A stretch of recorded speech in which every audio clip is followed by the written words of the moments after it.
application similar to prior years to really help showcase Carmel-by-the-Sea as a desirable film location, to promote that the city is open for film business.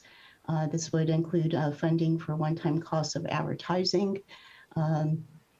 Historically, there's been some debate within council as to whether the discretionary grant program is the most appropriate vehicle to fund this type of activity, or if it should be considered as part of the city's marketing and economic development budget. And that's, again, a consideration for council this evening. The Carmel Youth Center has requested a purchase of folding tables and picnic tables to really help allow the facility to be used safely during COVID. And again, one-time purchase of these items would be considered an eligible expense and meet the eligibility criteria of the program. The Legal Services for Seniors also submitted a grant application to fund salary and benefits for paralegals. And again, that is a use that is inconsistent with the current policy. The Food Bank for Monterey County submitted a request to provide food, fresh produce, and other types of foods for residents in need. Again, the mission of the Food Bank is to provide this type of activity. However, council could make the case that the food would be one time, as once it's purchased and provided to residents, it's not an ongoing expense. We also received a request from the Connections for Growth to Communities for Good for materials to build a community garden at the Carmel Youth Center parking lot. This application did not meet the eligibility criteria, as the organization is not a current 501c3 organization. It is being sponsored by Carmel Cares. And so if council should choose to fund this organization, the funding would actually have to be provided to Carmel Cares directly. And finally, the city did receive an application from Carmel Cares as well for the first year of expenses related to their volunteer management system. Again, as staff, software with an annual cost is akin to an ongoing operational expense and would fall within the ineligibility criteria. And so again, this evening, we're seeking discussion by council and direction. We have included in the recommended budget $20,000 for placeholder funding for this program. We used that dollar amount based on the prior applications that we received, which have ranged from 6 to 13 in the past several years. We are looking for policy direction from council regarding which organizations to fund, regarding the proposed use of the funds. As you can see, several of the applications, again, are on the fringe of really providing funding for ongoing operations, including salary and benefits, and the budget decision regarding the amount that council would wish to fund as part of this program. Based on the direction, staff will incorporate any funding changes, if needed, into the budget for your upcoming budget hearings in June. And any organizations that do receive funding will be required to complete a grant agreement, and they would receive their funds in the start of the new fiscal year, usually in July or August, for the expenses that will be incurred from July 1st, 2021 through June 30th, 2022. And that concludes my presentation, and both Britt and I are available to answer any questions. Sharon, well done. Very succinct, very inclusive of all the aspects. Thank you very much. Is there any member of council with questions at this time? Carrie, then Jeff. Thank you, Sharon. Help me out with the community human services, the changes they made to their application.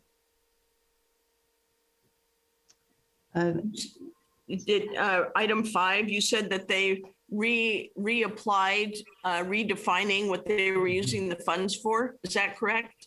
That is correct, Council Member. On May, I believe May 3rd, we received a request from the organization and a revised application, which was sent to Council.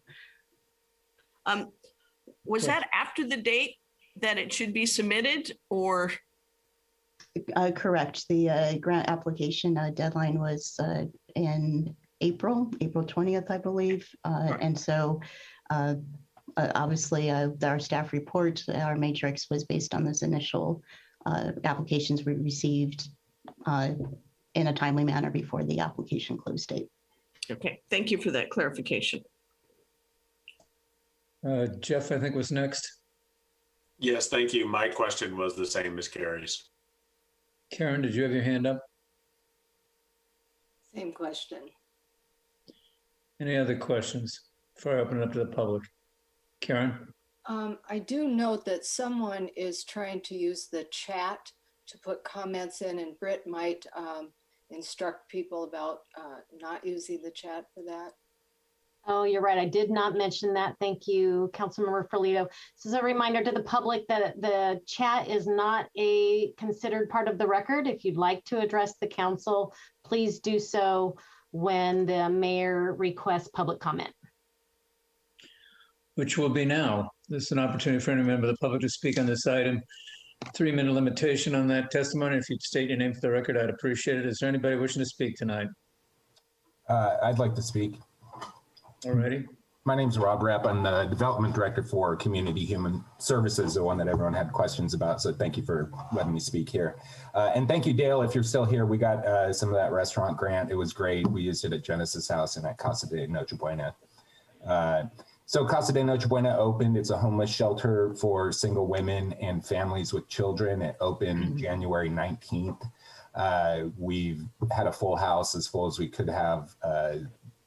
Due to COVID, we had to reduce the number that we had served there, but we are ramping that number up as vaccinations become more readily available.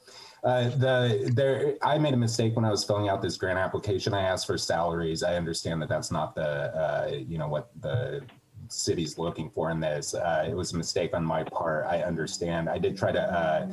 I saw this, that it wasn't recommended for funding, looked through the application, said, oh, shoot, I did that wrong. So I did submit something else that was totally different. I did it yesterday. It was well after the due date and everything. Instead of salaries, we have, we call it the Homeless Fund. It's across different programs. This would be specific to Casa de Noche Buena.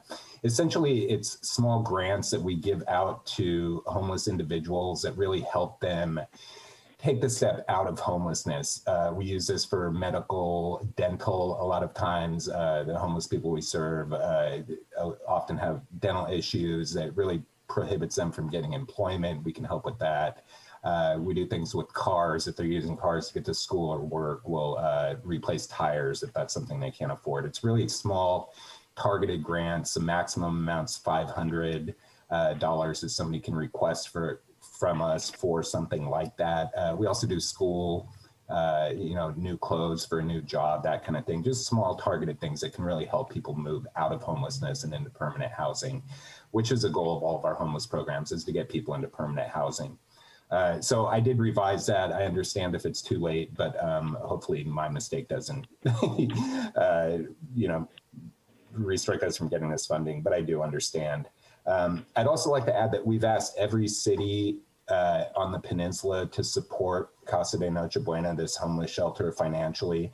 And every city did last year, including the city of Carmel, through this discretionary funding. It was a good way, I think, for us to get support from the city. And it's important that we get support from all of the cities on the peninsula. Homelessness, this shelter's in Seaside. This is not a Seaside issue. It's not a Monterey issue. This is a regional issue. We're looking for regional support to help the homeless in our community.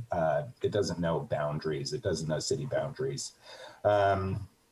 That's really all I have to say. Sorry again about, making that mistake on the application. This is a really cool funding stream, and all of the applicants that, we saw on that list were completely worthy. So thank you so much for your past support. Hopefully we can get future support, and thanks for everything. Thank you, Rob, for your testimony. I appreciate it. Is there anybody else tonight? Hi, my name is Moira. I'm with the Monterey County Film Commission. I'm the office administrator, Moira LaMountain.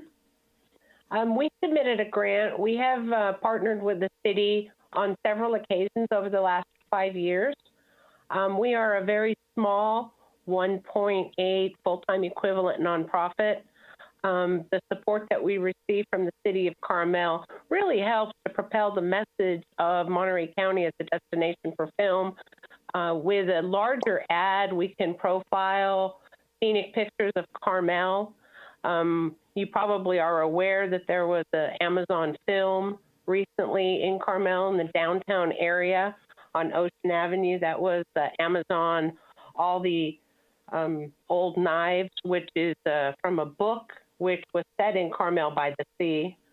The production company that was here housed their crew at the La Playa. They stayed at Carmel Mission Inn, at Bernardus. They've made donations to the Point Lobos Foundation, the Cab Association in Big Sur, the Midcoast Fire Brigade, the Ventana Wilderness Society. We really work with the productions to be good community partners. They staged in Monterey. It will probably be coming out next year.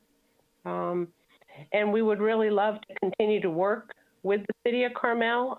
We also, as Rob mentioned, make a request of every municipality to participate. This is the only way that we are able to approach the city of Carmel-by-the-Sea. We used to write a letter to the city council, and then we were diverted to the discretionary grant program. It doesn't feel like it's like a round peg in a square hole, but we will ask in any manner that you designate. So we really would appreciate your consideration. Thank you. Thank you, Maura. I appreciate it. Is there anybody else wishing to speak?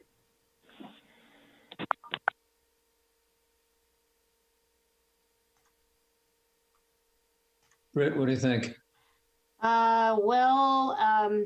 I see another applicant just joined the meeting, so there's a possibility that he's going to want to speak. He was in the waiting room, so I just admitted him into the meeting. So other than that, I'm not sure. Is there anybody else who would like to address the city council on the discretionary grant item? Brett, I'd like to talk about a couple things. Okay, Dale, go ahead. Okay, first, in terms of the Pamela and Marcy's application, I think we talked about this before we turned in the application. I was sponsoring them as their fiduciary partner, and we just got our 501c3 in October, so I'm still new to this game. But I've been using the chamber for the last year for the Carmel Gives program, and the way it works is they basically are using our 501c3 status to flow the money through Carmel Cares, but we put it in a designated grant status in our accounting system so that all the money can only be paid to their organization when they provide the proper receipts and so on, which is going to be documented in your grant program. So we never get the money to use it, and if they don't use the money comes back to you. So that's a standard way for non-501c3 organizations, and I think that was documented in your application process. So, you know, the way it appeared is like you can't give it to them because you have to give it to us, but that's the way the whole process works. We put hundreds of thousands of dollars through the chamber in the last year with Carmel Gives that way. So I didn't think it was fair for them to be eliminated from the process because of that particular thing. So maybe you can talk about that first. And Pamela and Marcy, if you want to talk, go ahead. Dale, are you done with your comments? And we'll open it up to others.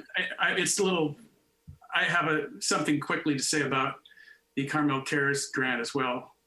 If you want me to do them both right now, I will. I would okay. Prefer. So it's fine. I mean, there's a lot of other valid things or good uses for the money. So I'm fine with us not getting the money. The reason I was asking for it, because we're building a system that's going to support hundreds of volunteers Right now, if as we roll out the Median Minder program, and we're getting pressure to do that because COVID's over and people are coming out, and it's helping Bob's group tremendously for us to be out there maintaining 110 assets in the city. So every single one of those people requires 3 legal documents and training documents to be signed, which is a huge effort for us to have it and make copies for the city and track it and make sure it happened. The system automates all that. And the license also supports every nonprofit in town. So everybody's going to be able to build a enterprise level process for managing volunteers. And we see that as being hundreds, maybe 500 over the next couple of years. So I felt it was good for the city to be partnering. The problem with the timing is that I'm going to implement it now because we're in desperate straits to manage all the high school students and stuff that are coming out. And the implementation fee I could have put down there, but I didn't read the fine print. I didn't find out about this till that Friday. So, because we just got our 501c3 status. So we put down the license because I negotiated the license fee. So that would be paid in July when you guys were going to pay the money. The implementation is happening now. But if I had put the implementation fee down, you would have considered it because it's a one-time fee. So if you want to say $1,500 for the implementation instead of the $3,000 for the license, and play the numbers that way, maybe that could work for you. But either way, we're fine. We're going to move forward with it because it's an absolute requirement and a game changer for the city. So we're excited about it. And thank you for considering us. We really appreciate it. And learning the grant program, we're going to be doing a lot of grants. So it's nice to see how this works. Thank you. Thank you, Dale. Appreciate your testimony. Is there anybody else?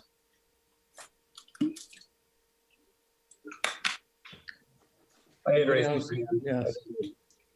JC Myers. Yeah, thank you very much. Again, JC Myers representing Sober Grad Night for Carmel High School. I really appreciate that this grant is up for consideration with the city.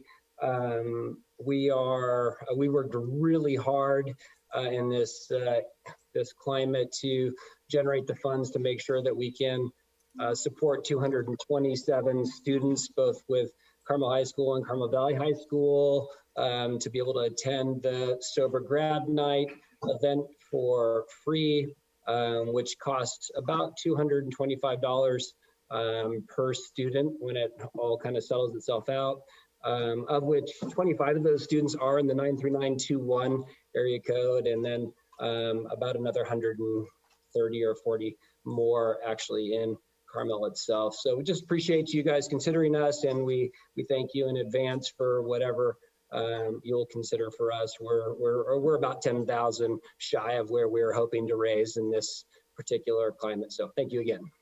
Thank you, JC. Appreciate it. Is there anybody else? I think I raised my hand. I'm not sure if you saw it. Yes, go ahead. I was unmuting myself. I'm learning how to do all of this all at the same time with the timer and the muting. So go ahead. Thank you so much. My name's Marcy Moe, and I'm, along with Pam Nyman, submitted an application under Connections for Growth to Communities for Good.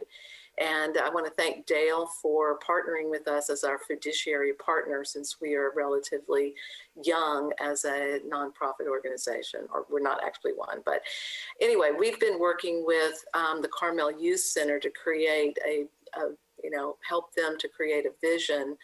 And the grant that we requested really supports what the Carmel Youth Center also requested, which is to be able to have a teen room and a community garden that the teens at the Carmel Youth Center can take care of. And it will really beautify the parking lot area right now, which is just overgrown and not being utilized.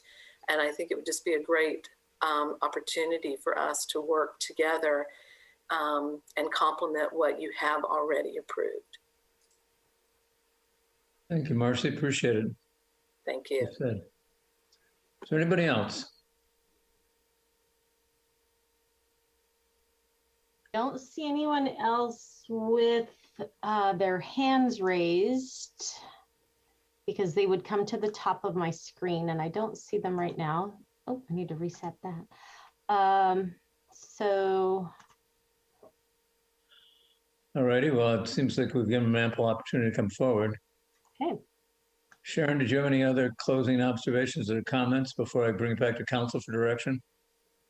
I would just like to echo the comments of the city administrator and council and acknowledge the worthwhile work that all of these organizations do and the time and effort of applying for a grant. And with that, I will leave it up to council for further direction and guidance.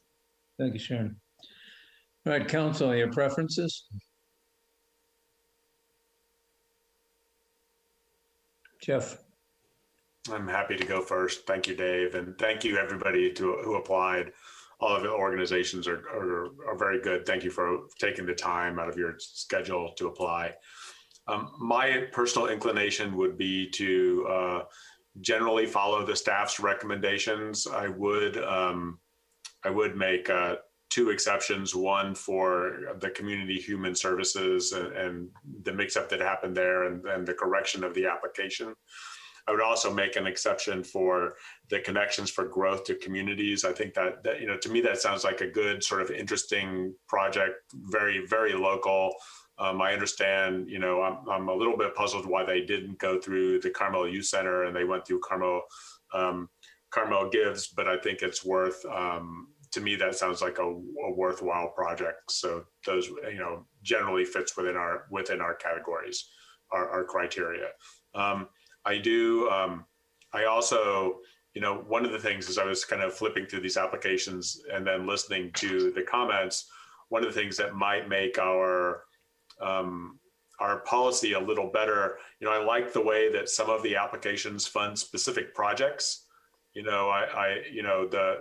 garden, I think, is a perfect example.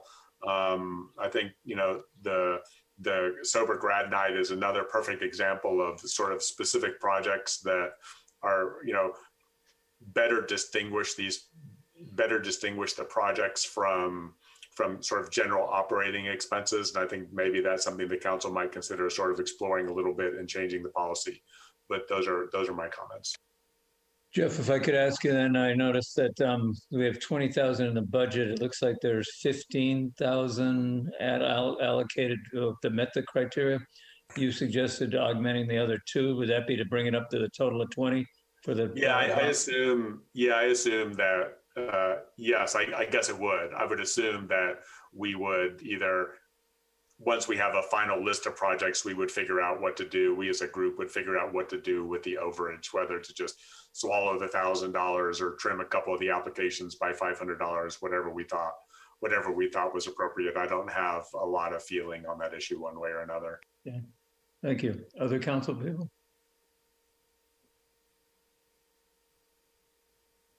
Carrie? I'll chime in. Thank you.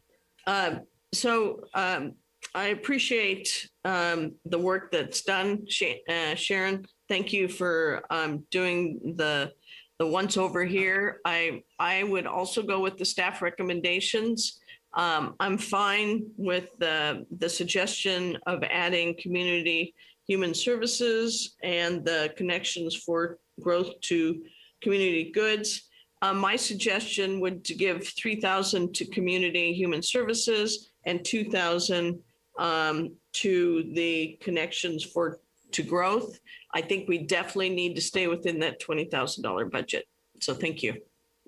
I appreciate that. I would support that motion or that emotion. I can make it a motion, but we haven't quite heard from everybody else. So we can always have discussion under a motion. Bobby? I would agree with Carrie for all the reasons stated. Plus, I think that the Carmel Youth Center is also getting 3,000 in the upper part. So then I would the 2,000 have that go to the connections, and then the 3,000 to the other. So stay within the 20,000. All right, that feels like a second. But Karen, did you want to opine before we? Well, I wish we had the money to just grant to all of them because they all have very compelling reasons, and I'm so happy that they serve our communities so well. I think maybe, I think the suggestion was by Jeff to maybe sort of clarify our process a little bit more so that it's very clear that it's not salaries and ongoing, so that people don't get tripped up by that. But I think Carrie has made a very good motion, and I would be supportive of that. All righty. So Carrie, do you want to clarify the motion then? Certainly. I move that we take the staff's recommendations for the organizations that they approved with a yes, and add to that 3,000 for the community human services and 2,000 for connections for the growth community for good, for a total of 20,000 toward the budget. I'll second. The motion is second. We have any other discussion? Jeff. Yes, thank you. Thank you. I would like, it's hard to pick favorites from this list, but I would like to just give a quick shout out to two of the projects that I really adored. One of them is the Me Earth project.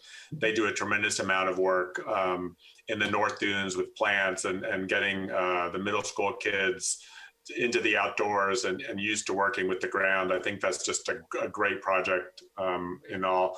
And also JC Myers, who's on the Forest and Beach Commission and who has done this Sober Grad Night for a couple of years. I think, JC is a good member of the community, and I think this is also a fantastic project to support. So just two quick shout outs for that. Excellent. All righty, we have a motion, we have a second. We've had discussion. Is there anything else? Otherwise, I'm going to ask Britt to call the roll. Britt? Hey, Councilmember Barron, Yes. Ferlito, Yes. Tice, Yes. Mayor Pro Tem Richards, Yes. Mayor Potter. Aye.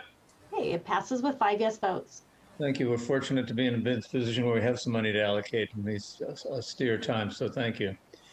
All right, that moves us on to the receipt of the recommended 2021-2022 budget. This is a receipt of the budget only. Chip, you want to tee this off? Yeah, thank you, Mr. Mayor. I will, and you are exactly correct. This is we're pitching the budget tonight. You're just going to receive it. We'll have a study session in 2 weeks on the 18th at 4:30 in the afternoon. That's a great opportunity to wire brush me, wire brush the budget, ask any questions. I'd be remiss if I didn't thank, hey, Britt, there's someone, Councilmember Richards, could you unmute, sir? I think it's some feedback. Guilty as charged. I have to thank the executive team, the department heads, Sharon and Robin and Tina and Anna, who did a great job pulling this budget together. We have a balanced budget. It's balanced.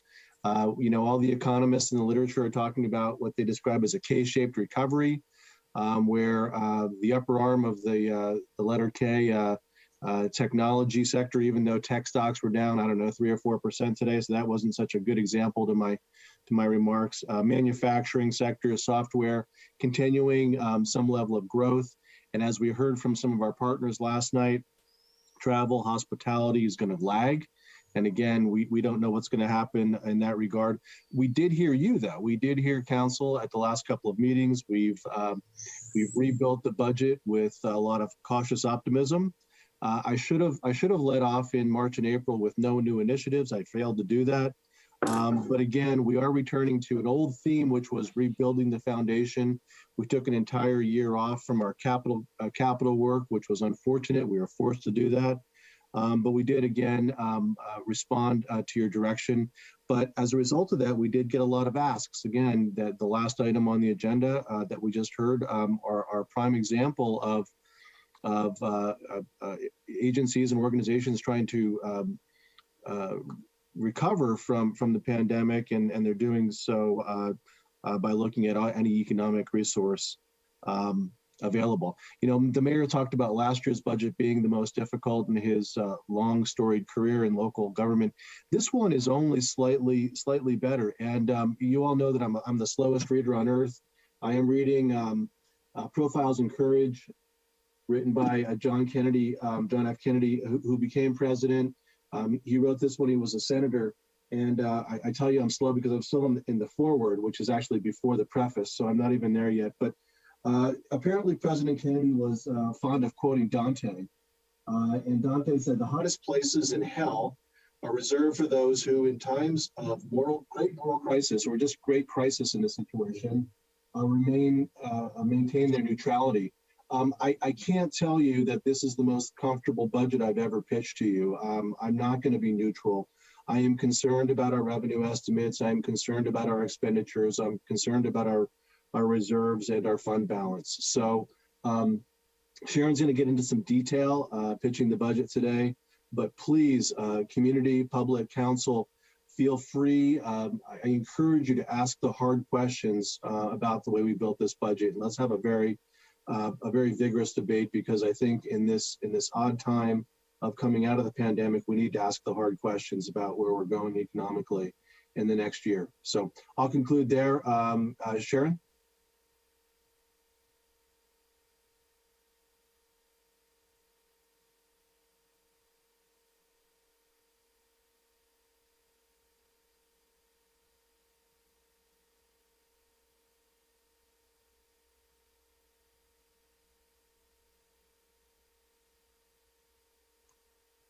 Sharon, I think you're muted. So you might want to go back. I'm going to unmute you if I can. Don't know if I can.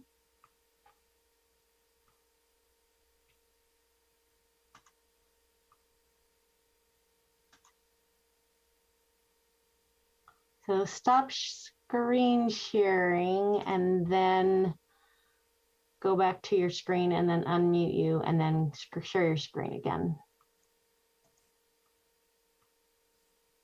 There's your face. And you're unmuted, looks like. All right, are we in business? There we go. Thank you all for your patience. Okay. I would just first like to say that this is the presentation to provide an overview of the fiscal year 21-22 recommended budget. The presentation will be pretty high level and really serves to accompany the draft recommended budget book that was distributed last Friday. We do have an upcoming workshop scheduled for May 18th as well, and then we'll go into budget deliberations in June. So again, this is the next step in our budget engagement and deliberation process. What we're trying to do is take the preliminary direction we've received from council related to the pension and the capital improvement program and put those costs together with other known operating expenses and our revenue projections for our start of our discussion with the budget. So with that, our proposed budget is balanced. What this means from a technical perspective is that our revenues plus our transfers in between our various funds equal our expenditures plus the transfers out among funds. But more importantly, as the city administrator echoed, the budget is balanced from a philosophical perspective and trying to achieve multiple objectives. It starts to rebuild the staffing level to support operations in the phased reopening of our city facilities. It restores our capital budget and funds public safety, our hardscape, green infrastructure, and projects and technology to achieve operational improvements, efficiency, and customer service. Following council direction, it does include funding for pension mitigation options. It begins to rebuild our vehicle and an equipment fund balance in light of our known future vehicle needs. And it maintains our general fund balance, meaning that it is proposed to be balanced again by our revenues equaling our expenditures without the use of prior year fund balance in our general fund. Our budget at a glance, it's $25.3 million. This includes the general fund operating budget of $22 million. And again, our general fund is the fund that houses our city staff and all of our city services and programs. So when council and the public think about citywide services, it's primarily thinking about those expenses within our general fund. It does also include $2.3 million for capital projects, which is in our capital outlay fund. It includes the funding for debt service for 3 existing bonds and a little bit of funding of about $115,000 for taking care of our workers' compensation fund as well. So again, $22 million for the general fund, 2.3 for the capital and debt and worker compensation combined, just under $1 million. It does fund 80.21 equivalent to full-time positions, which is a restoration of just under 8 FTE, again, spread throughout the city organization. Includes administrative support, public works, including that capital projects manager, and the equivalent of 3 FTE positions in library and police community services officer in the police department. And those are detailed in the budget narrative, the staff report, and also in the position schedule within the proposed budget book itself. As we look forward to fiscal year 21-22 and looking at how we anticipate our revenues to perform, thought it was useful to look back at our historical trend over the last 10 years, and especially look at the impact of COVID-19 on our revenues in fiscal year 19-20 and ongoing, as again, we expect the economy to start to slowly recover over the next several years. The bar chart, which is the orange or brown color, is our property tax. And again, this funding started out in about $4 million in 2011.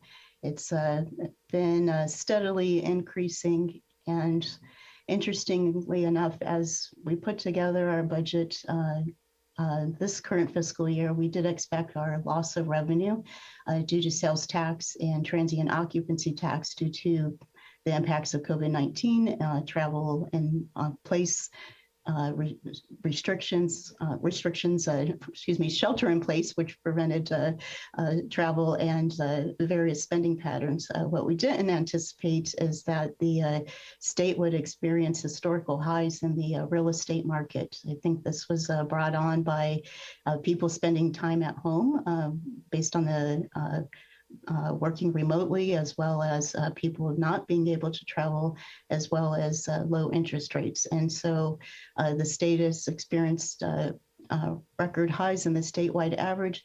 We in turn are also expecting our property tax to perform well and finish above target this year. However, we don't believe that's sustainable and are expecting less growth, but still strong property tax. The green bar is our sales tax revenue, and that's the combination between the 1% that we receive of the statewide sales tax, as well as our local sales tax measure that started as Measure D, which the voters approved in November of 2013, and then in March 2020, the voters approved Measure C, which increased that sales tax from 1% to 1.5%. And so, again, you can see the impact of the local sales tax in that green bar ratcheting up here in 2019, and that's fiscal year ending 2019, and then fiscal year ending 2020, which would be our fiscal year 19-20 that just ended, the decrease in that sales tax, again, related to the economic impacts of COVID. We are expecting the incremental ramp up for this year and then again for next year's budget. And the blue bar is our TOT, again, starting almost similar to property tax in 2011 at $4 million. Again, really improving over the last several years. And then we see the impact of COVID-19 hitting in March 2020. And we do expect our TOT to start to rebound incrementally as well as we go into the upcoming budget year and in the future years as well. Again, and looking in a little more detail, our estimated actual property tax As I alluded to, unexpected property growth both here and statewide. We are expecting next year's budget of 5% growth over our estimated actual. And historically, over the last 10 years, we have averaged about 5.1%. Sales tax has been a little bit of a mix this fiscal year. Sales tax have varied by sector. Of course, the city is largely dependent on restaurants and what we call general consumer goods or retail, and the impacts of shelter in place and social distancing protocols have impacted our sales tax in terms of those two sectors. However, again, as people are sheltering in place over the course of the pandemic, the switch from services has moved to purchasing of goods, and goods tend to be more taxable than services in general. So that's pulled up both the statewide sales tax and our local tax. And in terms of timing, the state did start implementation of collecting from online sales and vendors in light of implementation of the Wayfarer court decision. And that happened right before the emergence of the pandemic as well. And so that was an added buffer in terms of helping with our sales tax. And again, as we see our revenues start to improve, our economies start to open up with vaccine deployment, with travel restrictions lifted, with pent-up consumer demand, plus our additional 1.5% sales tax, we start to see that Measure C hitting the 4 million mark, or so we do project and hope for the upcoming fiscal year. And then transient occupancy, of course, we finished fiscal year 1920 at about 5.1 million. Again, the pandemic hit in March 2020, so we had most of the fiscal year underway before the pandemic. We are expecting that we will hit the 4 million mark when the fiscal year ends on June 30th this year. Again, higher visitation than we expected, but we do expect that recovery to be incremental. And you see on your slide statistics from tourism economics related to international travel reaching its pre-pandemic recovery in 2025, domestic travel in 2024, and again, some of the international visits to California coming back in 2025. And so as we've built our financial forecast in our upcoming budget, we are assuming about 78% for fiscal year 21-22 of our 18-19 actual, which was a very strong year. It was nearly $7 million. So what this means in terms of our revenue by source, historically, our transient occupancy tax, property tax, and our combined sales tax have usually been about a third each. We do see this upcoming year that property tax would be about 30% of the budget. Our sales tax combined would stay relatively constant at 27%. And then we do anticipate transient occupancy tax starting to come back up and representing 21% of our budget. Our charges for services budgeted right there. And you can see on your slide over a little bit over the 2 million mark. The primary types of charges for services are your building fees. Those are really the bulk of your charges for services, followed by ambulance transport. Then your planning fees for design review, and then other charges within charges for services are things such as administration, the admin fee for business license processing, various public safety services such as responding to a false alarm, tree removals, and special events. You see your transient occupancy tax there at that 5.3 million.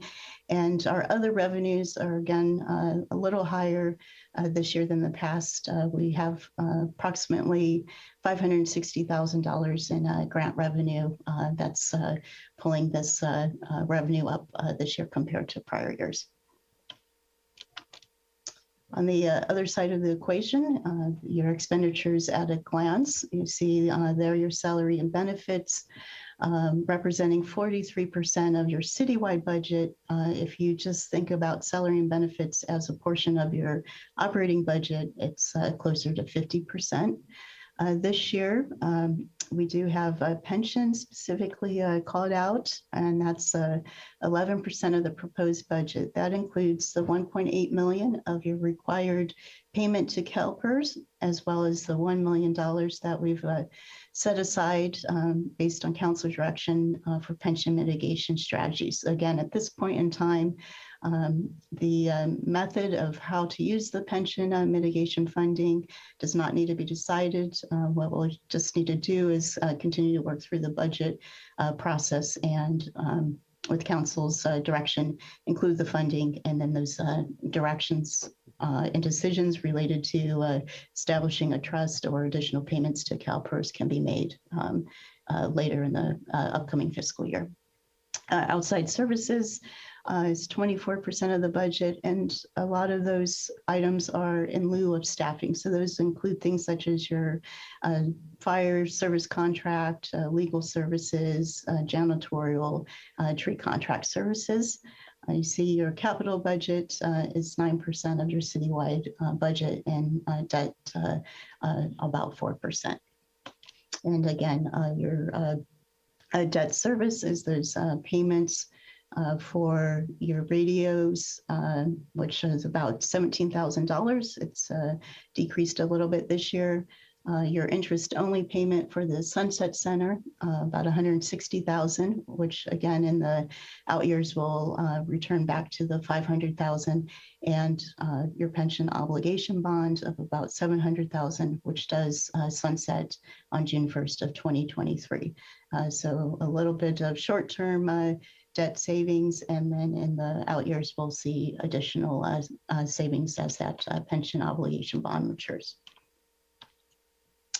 Everyone likes the dollar bill, and to look at the expenditure more by the department or by the function. I think this is a little more, tangible to people to understand. So again, you've got your fire and your police and your ambulance, your public safety, leading drivers of your operating budget, followed by public works at 12%.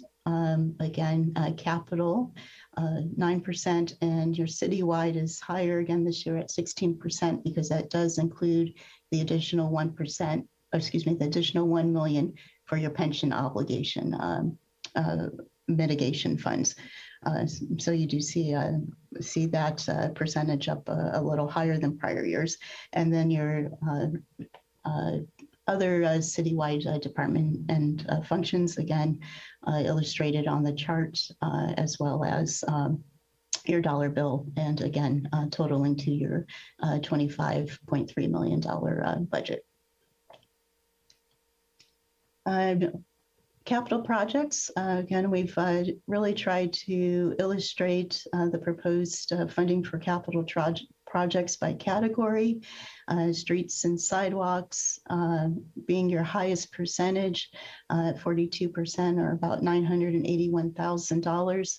I would like to just reiterate that the reason this funding is higher than other types of capital projects is that the city does receive revenue from the state gas tax, from vehicle license fees, as well as from the voter approved local sales tax, Measure X by TAMSI. So we have quite a bit of restricted funds that need to be used for transportation related projects, road maintenance, sidewalk, bike paths. And so that's, again, why you see that dollar amount greater than the other categories.